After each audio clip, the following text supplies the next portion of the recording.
So know the form of the Lorentz force law in 4 vectors and tensors, where this electromagnetic tensor is given by. And we can always turn that from having 2 indices down to having 1 or more indices up by using the metric. And because this metric just has a minus sign on the spacelike components, we'll get 2 minus signs on these spacelike components. We'll get 1 minus sign on these. And so we'll have a change of sign on those as our net result. Now in some senses we haven't gained anything from this, because this gives us exactly the same forces that we would have gained in classical electromagnetism, but we've put it in this form because we can really see that because each of these terms are tensors, they're going to transform correctly according to the Lorentz transformations as we jump between frames of reference. And so this is manifestly Lorentz invariant. We're putting our physics in a form where we can't make any obvious errors. The other advantage of this kind of form is, of course, that anything else that we attach, for example, the charged particles and so forth, they will also, as we change frames, they will follow proper relativistic principles. So you'll note that when we showed that this was giving us the right answer, we had to go to the non-relativistic limit for our mass. Indeed, when we have relativity coming in and when we have masses going near the speed of light, then this will still keep working, even though our earlier approximations won't. Now this tells us all about what happens to charged particles. But we want to know not just what happens to charged particles due to electromagnetic fields, but what happens to electromagnetic fields due to charged particles.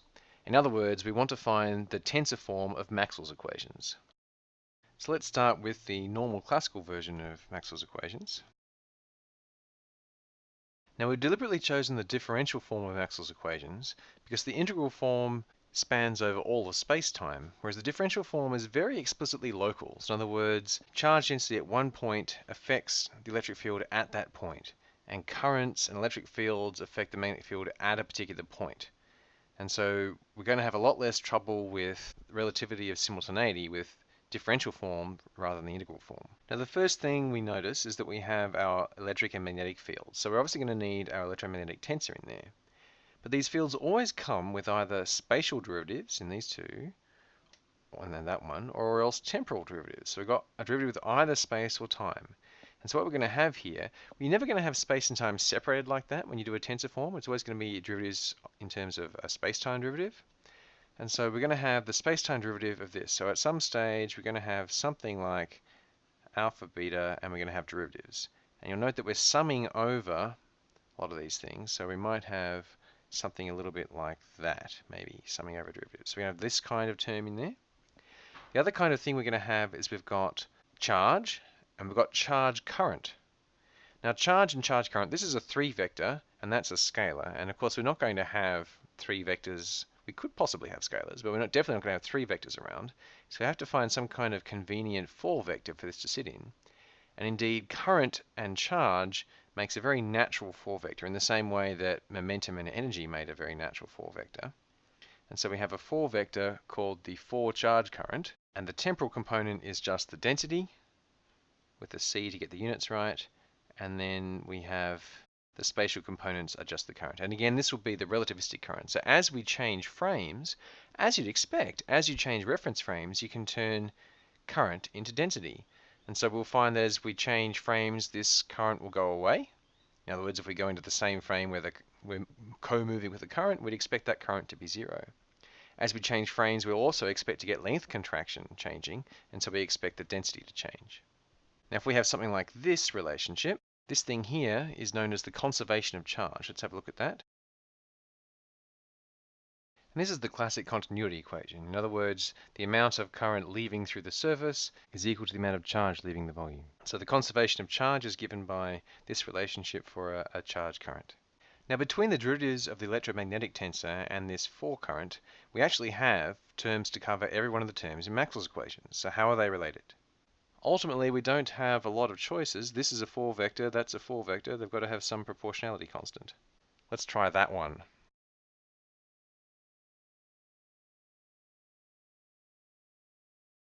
And ta-da! One of Maxwell's equations comes out of the time-like component of this equation. Let's try one of the space-like components.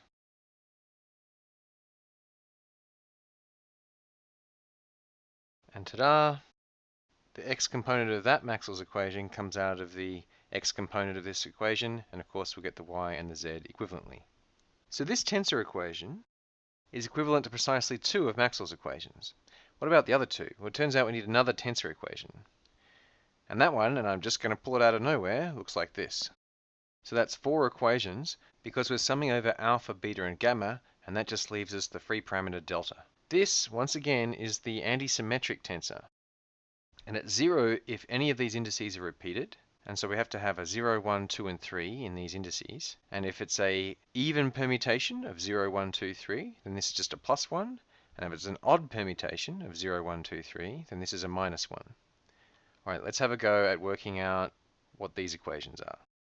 So if we put a 0 in there, then alpha, beta, gamma have to be 1, 2, or 3. So they're going to be 6 possibilities here.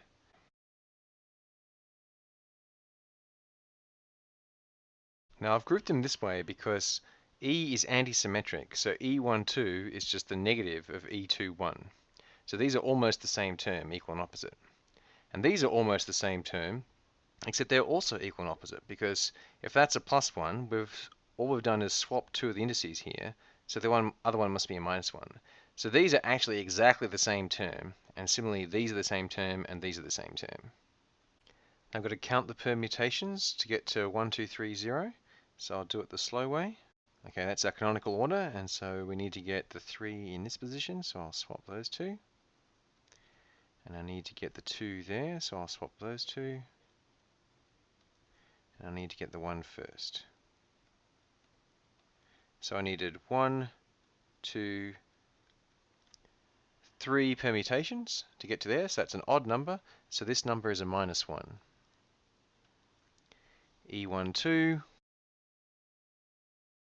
Okay, now 1, 3, 2, 0. Even number of permutations, so that's a plus sign.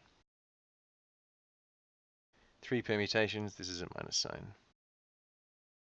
So all of this equals 0, and this is of course just, which is another one of Maxwell's equations, so we've only got one Maxwell's equation left. That was the timelike component. Let's try one of the spatial components. And now because we've got a 1, these have to be 0, 2, and 3.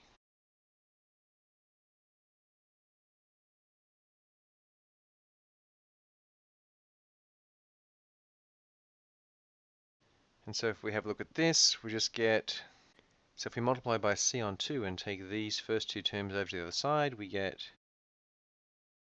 which is clearly, again, simply the x component of our final Maxwell's equation.